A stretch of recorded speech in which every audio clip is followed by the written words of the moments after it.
好，回到节目呢，我们来看最新的中东局势啊，就是美国官员在5月1号这一天表示呢，美军核动力航空母舰福特号在参与对伊朗的军事行动之后呢，已经离开了中东啊，终于离开了，因为真的是太久了哈，这次拉到这个中东这个海域这边呢，驻扎了这么久啊，那但是呢，目前驻扎在中东的美军舰艇呢，仍然算了一下，还有大概20艘左右，其中还包括了林肯号跟布希号航母打击群在内。那彭博新闻呢也报道说，美军中央司令部呢已经要求陆军研发已久的这个极音速飞弹啊，它的名称是叫暗鹰，运往中东，寻求呢透过射程更远的武器系统，用来打击伊朗境内藏在深处的弹道飞弹发射阵地。如果获得川普的批准的话，这将会是美国首次部署极音速飞弹，就是这个暗鹰飞弹。那现在也传出暗鹰飞弹的研发进度严重落后，对照俄罗斯也好，中国大陆也好呢，他们都已经部署各自研发的极音速飞弹。可是美国这边呢，却没有宣布他们的极音速飞弹具备完全作战能力。好，所以听到这边呢 ，Russ， 我先问一下，所以这次如果真的动用，假设真的有用到暗鹰这个极音速飞弹的话，正好拿来做测试，是这样子吗？另外就是美军终于撤出了、调走了这个福特号哈，然后呢说要部署刚研发完成的极音速飞弹，就是我们提到的这个暗鹰飞弹当中的战略意涵，你怎么看？首先大家都知道，过去几个月美国库存的不管是什么哪一款的导弹，用很多，用掉很多了，所以他们美国是我不会说很急了，但是他们当然是要看，就是做内部评估，那我们还有什么样的武器可以动用了。所以这个退货的问题是很严重，就是早在五二战争开始之后，经常讨论的一个议题，也是导致比如说台湾很多或者是延档了，这个也是美国去打仗的时候，那就碰到这个问题，所以是看那我们还有什么选择？库存对不对？你现在点到的是美国飞弹库存，对。即将面临短缺的，是没错，这个不是秘密，大家都知道了。但是如果真的要用的话，我觉得是显示目前也是川普的说法，他不想放弃，如果还要继续打，他已经心理准备，他也有我不会说他暗示，其实他已经直接说了，有必要的话那就继续打，所以还是。最好的方法是伊朗投降让步了，但因为川普好像他真的准备好，他如果有必要的话就会继续打。但因为最近这2天我们不是看到说，为了规避这个国会，有分析是这样看哈，就是为了规避国会这个授权的问题啊，60天已经期满了。然后也就直接透过官员表达说，部长说，对于伊朗的敌对状态已经结束了，对这个 clock 已经重新算了，对不对？就是川普政府团队的解读了。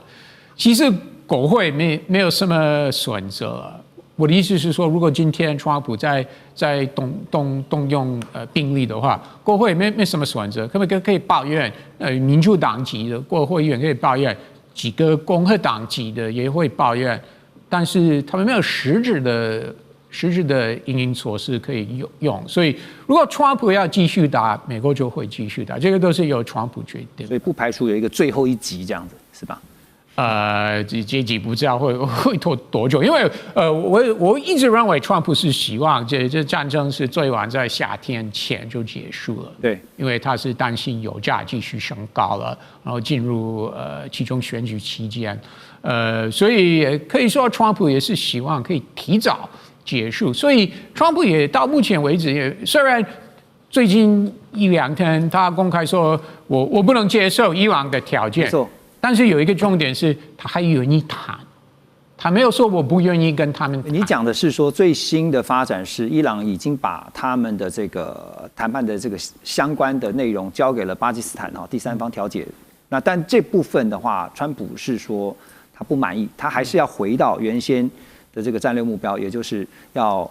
解除核武的威胁，导弹还有开放荷姆斯海峡。对。好，那另外我想请谢大使帮我们来看一下，就是伊朗内部又是如何？因为外媒报道说呢，伊朗总统裴泽斯基安还有他们的国会议长就是卡利巴夫，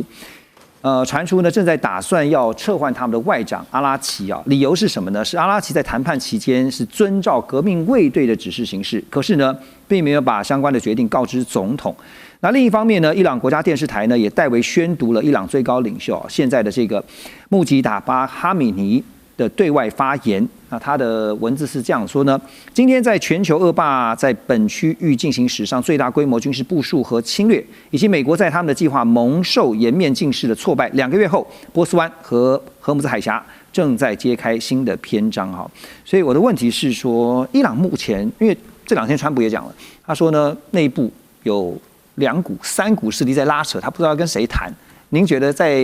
伊朗内部的权力结构现在是如何？我觉得伊朗应该是还是很团结的要不然的话，这个谈判是进行不下去的，进行不下去的。那伊朗，我觉得他们现在这个对外立场看起来是强硬，因为他们看到川普的现在的困境，内外的困境那我也认为现在可能就是说，俄罗斯正在瞧一件事情，就是说，就是你那个浓缩铀的问题。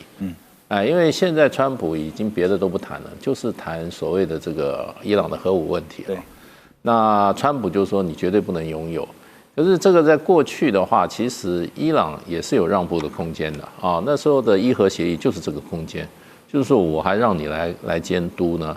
那所以这个东西我觉得是最后一集啦，就是说，而且川普基本上一直说他们很分裂，可是呢又一直说他们很想谈，他们很想，他们现在提出一个已经都是川普在说，只是我不答应，都是川普在讲，所以川普的话基本上矛盾。不过我觉得就是说，如果说阿拉奇被换的话，这个在外交谈判上很普遍的，对，阵前换将很普遍，因为事实上的话，这个谈判是非常困难的非常困难的。我跟你讲，我们这个谈判的理论上常常讲谈判者 negotiator 通常不是被正面射来的箭射死，都是从背面射来的箭把它射死。从后面，对，他也可能是牺牲打。因为国内有人对这个谈判不满意的时候，那他们就把他这个阿拉奇把它牺牲掉。不过我觉得基本上就是说，伊朗目前的体制看起来并没有分裂的迹象，要不然他所有的这些承受这么大压力早就该分裂了。早主战组合老早就分裂了。那这个历史上古今中外例子太多了。那在这种强大压力，他现在还能够撑在那个地方，我认为他内部分裂可能是川普的一种分化的方式，一种手段，一种分化跟手段。不过我认为这个可能已经到最后阶段了，因为即使是说60天这个时间起算的方式各有不同那而且说实话，你众院掌握在共和党手里，那众院议长他掌有一切我不开会你有什么办法？